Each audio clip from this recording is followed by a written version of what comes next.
வணக்கம். பிஎஸ் மாந்திரிகம். இந்த மாந்திரிகத்தில் இப்போ செய்ய போகிற இந்த மாந்திரிகமாகப்பட்டது தவறான உறவுகளை பிரிப்பது எப்படி. முட்டை மாந்திரிகத்தில் தவறான உறவுகளை பிரிக்கிறது எப்படி அப்படின்றத பற்றி இப்போ உங்களுக்கு சொல்கிறேன். இது நீங்களும் செய்துக்கலாம், மற்றவங்களுக்கும் செய்து கொடுக்கலாம். எப்படி இருந்தாலும் உங்களுக்கு நல்ல வழிகாட்டுறதுக்கு ஆரம்பிக்கும். இந்த தவறான உறவுன்றது கேட்டிங்கன்னாக்கா கூடா நட்பு கொலநாசம் சொல்லுவாங்கன்னு ஏற்கனவே சொல்லியிருக்கிறேன். இது ஒவ்வொருத்தரும் கேட்டிங்கன்னாக்கா வசியத்து மூலிமா தேவையில்லாத ஒரு உறவுகளை உருவாக்குவாங்க. வசியம் மூலிமா செய்கிறான்னு கேட்டிங்கனாக்கா ஆண் பெண் வசியத்தில் செய்கிற மாதிரி இருக்குது. அதே மாதிரி ஒரு குடும்பத்தில் இருக்கிறவங்க ஆம்பளை வசியம் பண்ணிக்கிறது, ஆம்பளை பொம்பளை வசியம் பண்ணி இருக்கிறது. அப்புறமா பார்த்தீங்கன்னாக்கா தவறான உறவுக்காக வசியம் பண்ணி வச்சுக்கிறது. அப்படின்னு கேட்டிங்கனாக்கா இவங்களுடைய சேர்க்கை சரியில்லாமல் வீட்டில் இருக்கிறவங்களுக்கோ மற்றவங்களுக்கோ பிடிக்காமல் செய்கிற சில விஷயங்களும் இருக்குது. அந்த விஷயத்தை பொறுத்த வரைக்கும் இந்த முட்டை மாந்திரிகம் மூலிமா எந்த தவறான உறவாக இருந்தாலும் அதிலிருந்து நிரந்தரமாக அவங்கள பிரித்து எடுக்கலாம். அப்படி செய்தாக்கா இந்த தவறான உறவு, ஆண் பெண் சேர்க்கை, தவறான நட்பு, தவறான பழக்க வழக்கங்கள் இதிலிருந்து விடுபடலாம். அதுக்கப்புறம் மது பழக்கத்தில் இருக்கிறவங்களெல்லாம் விடுபட வைக்க முடியாது. ஏன்னு கேட்டிங்கன்னா மது என்பது கேட்டிங்கன்னாக்கா அது உடலை சம்மந்தப்பட்டது. எதுவும் செய்வன செய்தெல்லாம் ஒருத்தரை குடிக்க வைக்கிறதுக்கு அதெல்லாம் பண்ண முடியாது. இருந்தாலும் பிரிவினை செய்வதற்கு உண்டான வழியை கரெக்டாக நம்ம இது செய்து முடிச்சுக்கலாம். எப்படி செய்யணும்னு கேட்டிங்கன்னாக்கா முட்டையை வாங்குகிறோம். நம்ம 3 முட்டை போதுமானது. இந்த விஷயத்துக்கு 3 முட்டை இருந்தாவே போதுமானது. 3 முட்டையில் நீங்கள் இவங்க செய்ய வேண்டியது என்னென்னு கேட்டிங்கன்னாக்கா முதல்ல பாருங்கள், 3 முட்டையில் இந்த மாதிரி ஒரு சக்கரத்தை போட்டுடணும். இந்த சக்கரன்றது பார்த்தீங்கன்னாக்கா முக்கோண சக்கரம், சிவன் சக்கரம், ருத்ரனுடைய சக்கரம். இந்த சக்கரத்தை போட்டு இந்த சக்கரத்துக்குள்ள சீன்ற எழுத்தை போடணும். இந்த பக்கம் நமசிவாயான்ற எழுத்தை மட்டும் போடுங்க. போட்டுட்டீங்களா? போட்டுட்டு இந்த பக்கம் பாருங்க, இங்க எந்த ஆண் எந்த பெண்ணோட உறவு இருக்கிறாங்க, எந்த ஆண் எந்த ஆணோட தவறான பழக்க வழக்கத்தில் இருக்காங்க, எந்த பெண் எந்த பெண்ணோட தவறான பழக்கத்தில் இருக்காங்களோ அதை முழுமையாக அவங்கள பிரித்து எடுக்கிறதுக்காக செய்கிறது. மாந்திரிகர்கிட்ட செய்துக்கிட்டாலும் இது நல்ல வேலை செய்கிறதுக்காக ஆரம்பிக்கும். நீங்களே கூட வீட்டில் கூட 3 முட்டை, 2 தேங்காய், 3 எலுமிச்சம்பழம், இந்த மாதிரி ஒரு மண் பாத்திரம், வெண்கடுகு, கற்பூரம், அதுக்கப்புறம் கேட்டிங்கன்னாக்கா எட்டி மரத்தினுடைய குச்சி, அப்படின்னா எட்டி விதை, அரளி குச்சி வேணும். இல்லைனாக்கா அரளினுடைய அந்த சாம்பூலம், அதாவது கேட்டிங்கன்னா அந்த இலையாவது தேவைப்படும். இது இருந்தாவே இதை செய்து முடிச்சிடலாம். ஆனால் இதில் ஒரு விஷயம் நான் கேட்டிங்கன்னாக்கா ஒரு தகடு ஒன்று வாங்க வேண்டியதாக இருக்கும். ஒரு தகடு ஒன்று வாங்கி அந்த தகட்டில் இந்த சக்கரத்தை போட்டு, இந்த சக்கரத்துக்குள்ளே நான் போட்டிருக்கிற இந்த அச்சாரத்தை போட்டு இதிலிருந்து நீங்கள் ஈஸியாக அவங்கள பிரித்து எடுக்கலாம். அது எப்படின்றத உங்களுக்கு நான் தெளிவாக சொல்கிறேன். நீங்கள் கரெக்டாக செய்தீங்கன்னா உங்களுக்கு மிகப்பெரிய இது கிடைக்கிறது உங்களுக்கு ஆரம்பிக்கும். சரிங்களா? இந்த அச்சாரத்தை போட்டுடுறீங்க. இங்கே கேட்டிங்கன்னாக்கா ஆணுடைய பேர், இங்கே ஆணுடைய பேர் எழுதுறீங்க. தவறான உறவில் இருக்கிறவங்க பேரை தான் எழுதணும். தேவையில்லாதவங்களுடைய பேரெல்லாம் எழுதக்கூடாது. இங்கே ஆணுடைய, அது தவறான ஆண் பெண்ணாக இருந்தாக்கா இங்கே ஆணுடைய பேர் எழுதுறீங்க. அப்படியே இந்த முட்டையை திருப்பி இந்த பக்கம் பெண்ணுடைய பேர் எழுதுறீங்க. நடுவில் நசி நசி, இந்த பக்கம் பார்த்தீங்கன்னா பிரின்னு எழுதணும். இல்லை 2 பெண்கள் தவறான உறவாக இருக்காங்களா, அவங்க 2 பேரை பிரிக்கணுமா அப்படின்னு கேட்டிங்கன்னாக்கா இங்கே ஒரு பெண் பேரை எழுதுறீங்க, இங்கே நசின்னு எழுதுறீங்க. இந்த பக்கம் இன்னொரு பெண் பேரை எழுதிட்டு பிரின்னு எழுதுறீங்க. இதை தான் எழுதணும். பிரிய நசிய, இதுதான் இதனுடைய இது. 3 முட்டையிலையும் அப்படி தான் எழுதணும். 3 முட்டையிலையுமே அப்படியே எழுதிட்டு அதுக்கப்புறம் ஒரு தேங்காயை எடுத்துக்கோங்க. 2 தேங்காய் வாங்கணும். ஒரு தேங்காய் பாருங்கள் சுத்தமாக அந்த மாதிரி நார் இது எதுவுமே இல்லாத சுத்தமாக எடுத்துட்டு கத்தியில் இதெல்லாம் சீவி இதெல்லாம் சுத்தப்படுத்தி வச்சுக்கணும். வச்சுக்கிட்டு அதுக்கப்புறம் என்ன பண்ணுங்கன்னா அந்த முட்டையில் போட்டிருக்கிற மாதிரியே இதுலேயே நம்ம ஒரு சக்கரத்தை போடுறோம். சக்கரத்தை போட்டு அதுக்கப்புறம் பார்த்தீங்கன்னாக்கா நடுவில் சீன்ற எழுத்தை போட்டு 3 பக்கமாக சூலத்தை போட்டு இந்த பக்கம் ஓம் நம சிவாயான்ற எழுத்தை மட்டும் எழுதிக்கங்க. அப்படின்னு கேட்டாக்கா இது எழுதி தான் ஆகணும். இது எழுதி முடிச்சுடுங்க. எழுதி முடிச்சிட்டோம் பேர் கேட்டிங்கன்னா அது சொன்ன மாதிரி இதில் நேராக மேலே ஒரு பேர் எழுதுங்க. அதை திருப்பி இந்த பக்கம் ஒரு பேர் எழுதுங்க. திருப்பி தான் எழுதணும். நேராக எழுதக்கூடாது. அதை எழுதி முடிச்சுட்டு நடுவில் வந்து பார்த்தீங்கன்னாக்கா நசிய நசிய பிரிய பிரியன்னு எழுதிட்டீங்களா? அதே மாதிரி இதை எழுதி முடிச்சிட்டிங்க. 2 தேங்காய் எழுதிட்டீங்க. இந்த மாதிரி ஒரு மண் பாத்திரத்தில் வந்து வாங்கி வச்சுக்கோங்க. வெண்கடுகு, சாம்பிராணி, அதுக்கப்புறம் கேட்டிங்கன்னாக்கா எட்டி குச்சி, அதுக்கப்புறம் இல்லைன்னா எட்டினுடைய விதை, அப்படி இல்லைன்னு கேட்டிங்கன்னாக்கா அரளியினுடைய குச்சி, அப்படி இல்லைன்னு கேட்டிங்கன்னா அரளி விதை. இதை மட்டும்தான் செய்யணும். அதே மாதிரி 3 எலுமிச்சம்பழத்துலேயும் இது மாதிரி தான் எழுதணும். எப்படி எழுதணும்னு கேட்டிங்கன்னாக்கா நம்ம இப்போ முட்டிலையும் இதில் நம்ம எப்படி எழுதுதுன்னு உங்களுக்கு நான் போட்டு காட்டுறேன். இப்படி தான் சக்கரத்தை போட்டுருங்க. நீங்கள் போட்டு இதில் சி என்ற எழுத்தை எழுதுங்க. சி என்ற எழுத்தை எழுதிட்டீங்களா? இங்கே ஓம்னு போட்டீங்க, நம சிவாயான்னு போட்டீங்க. இங்கே வந்து பேர் எழுதுறது எப்படின்றத விளக்கமாக சொல்கிறேன் உங்களுக்கு. இங்கே வந்து ஒருத்தருடைய பேர் எழுதுறீங்க, எழுதிட்டீங்களா? இங்கே வந்து நசி, இங்கே இன்னொருத்தருடைய பேர் எழுதுறீங்க.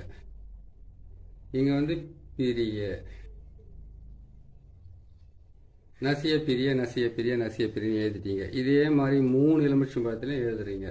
3 எலுமிச்சம்பழத்துலையும் எழுதிட்டு அதுக்கப்புறம் என்ன பண்ணுறீங்கன்னு கேட்டிங்கன்னாக்கா அந்த 3 எலுமிச்சம்பழத்தையும் கொண்டு போயிட்டு 3 எலுமிச்சம்பழம், 3 முட்டை, 2 தேங்காய், இதெல்லாம் போட்டு நீங்கள் எடுத்துன்னு போயிட்டு வெண்கடுகு, சாம்பிராணி, அதுக்கப்புறம் எட்டி மரத்தினுடைய குச்சி, இல்லைன்னா எட்டி மரத்தினுடைய விதை, இது எல்லாம் வந்து நீங்கள் கரெக்டாக சேர்த்து எடுத்துக்கோங்க. சேர்த்து எடுத்துக்கிட்டு இது மயானத்துக்கு தான் கொண்டு போகணும், வேறு எங்கேயும் கொண்டு போகக்கூடாது. மயானத்துக்கு கொண்டு போய் அதுலேருந்து என்ன பண்ணுறீங்கன்னு கேட்டிங்களானாக்கா நீங்கள் மயானத்தில் வந்து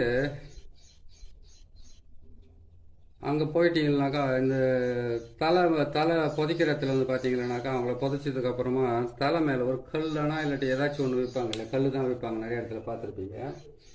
அந்த இடத்துல என்ன பண்ணீங்கன்னாக்கா காலை வந்து அந்த சவத்தினுடைய புதைச்சிருக்காங்க இல்லையா, அந்த சவத்தினுடைய மண் போட்டு புதைச்சிருக்கிற அந்த சமாதி மேலே வந்து ஒரு கால் இந்த பக்கமும் ஒரு கால் அந்த பக்கமாக வச்சுக்கிட்டு நடுவில் நிற்கிறீங்க. நடுவில் வந்து பிணத்தை புதைச்சதுக்கு அப்புறம் தலைமூட்டில் வச்சிருக்கிற அந்த கல் இருக்குது, தலைப்பகுதியில் வச்சிருக்கிற அந்த கல் இருக்குது இல்லையா, அந்த கல்லாண்டு போய் என்ன பண்ணீங்க கேட்டிங்கனாக்கா 3 எலுமிச்சம்பழம், வெண்கடுகு, சாம்பிராணி, இந்த 2 தேங்காய், அதுக்கப்புறம் 3 முட்டை, அதுக்கப்புறம் எட்டி, அதுக்கப்புறம் அரளியை சொன்னேன் இல்லையா, இந்த முட்டையை நீங்கள் எடுத்துக்கோங்க. எடுத்து என்ன பண்ணீங்கன்னாக்கா யார் பேரை எழுதியிருக்கிறீங்களோ அவங்களுடைய பேர் என்ன பண்ணி கேட்டிங்கனாக்கா அந்த சமாதி மேலே அந்த முட்டையை போட்டு உடைங்க. கல் வச்சுருக்காங்க இல்லையா தலைப்பகுதியில், அங்கே வந்து இது போட்டு உடச்சி 2ஆக பிரிச்சுக்குங்க. இதை 2ஆக பிரித்து உடச்சி 2ஆக பிரித்து யார் பிரியணுமோ அவங்களுடைய பேர் வந்து இப்படி திருப்பி போடணும். அதான் கேட்டிங்கனாக்கா இன்னார் இப்படி பிரிஞ்சு போகணுன்ட்டு இப்படி பிரித்து போட்டுருங்க. 1.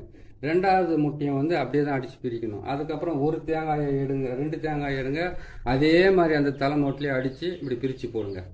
அதே மாதிரி இன்னொரு தேங்காயை அடித்து பிரித்து போட்டுருங்க. 3 எலுமிச்சம்பழத்தில் வந்து 2 எலுமிச்சம்பழத்தை வந்து அப்படி தான் அடித்து உடச்சி என்ன பண்ண 2ஆக பிரித்து போடுங்க. இந்த பக்கமும் இதை பிரித்து போட்டுருங்க. பிரித்து போட்டுட்டிங்களா? பிரித்து போட்டதுக்கப்புறம் 1 எலுமிச்சம்பழமும் 1 முட்டையும் மிச்சம் ஆகுது. அந்த 1 எலுமிச்சம்பழம் 1 முட்டை, அதுக்கப்புறம் இந்த சக்கரத்தை போட்ட தகுடு இருக்குது இல்லையா, அந்த தகுடு, இது மொத்தத்தையும் ஒன்றா சேர்த்துக்குங்க. ஒன்றா சேர்த்து என்ன பண்ணுறீங்கன்னு கேட்டீங்கன்னாக்கா நீங்கள் அந்த வெண்கடுகு, சாம்பிராணி, எட்டி விதை, அதுக்கப்புறம் எட்டினுடைய குச்சி இல்லாட்டி அரளியினுடைய விதை, அரளியினுடைய இலை இல்லைன்னா அரளி குச்சி வச்சுருக்கிறீங்க இல்லையா, அதை போடுங்க. போட்டுட்டு இவங்க தான் இவங்களை பிரியணும்னு சொல்லிட்டு ஒரு தகுட்டில் வந்து என்ன பண்ணணும் கேட்டிங்கன்னாக்கா இந்த மாதிரி தகுட்டில் வந்து இந்த மாதிரி சக்கரத்தையவே போட்டு எழுதணும். எழுதிட்டு என்ன பண்ணணும் கேட்டிங்கன்னா அவங்களுக்கு இவங்க பிரியணுன்றதுக்காக அந்த சக்கரத்தை போட்டு எழுதி அதில் வந்து அவங்களுடைய பேர், அந்த பேர் சொன்னாலே இவங்க பிரியணுன்றதுக்காக அந்த பேரை கரெக்டாக போட்டு எழுதிடுங்க. எழுதி முடிச்சுட்டு என்ன பண்ணுங்க கேட்டிங்கனாக்கா அந்த தகுட்டை வந்து இப்படி திருப்பி எழுதின பக்கமாக வந்து என்ன பண்ணுங்க கேட்டிங்கனாக்கா கீழே கற்பூரத்தை போடுறீங்க, வெண்கடுகு போடுறீங்க, சாம்பிராணியை போடுறீங்க. போட்டு முடித்த உடனே அதோடு சேர்த்து என்ன பண்ணுறீங்க கேட்டிங்கனாக்கா அந்த முட்டை 1 முட்டை மிச்சம் வச்சுருக்கீங்க இல்லையா, அந்த 1 முட்டையை கொண்டு போய் அது மேலே வச்சுருங்க. வச்சு முடிச்சிட்டிங்களா?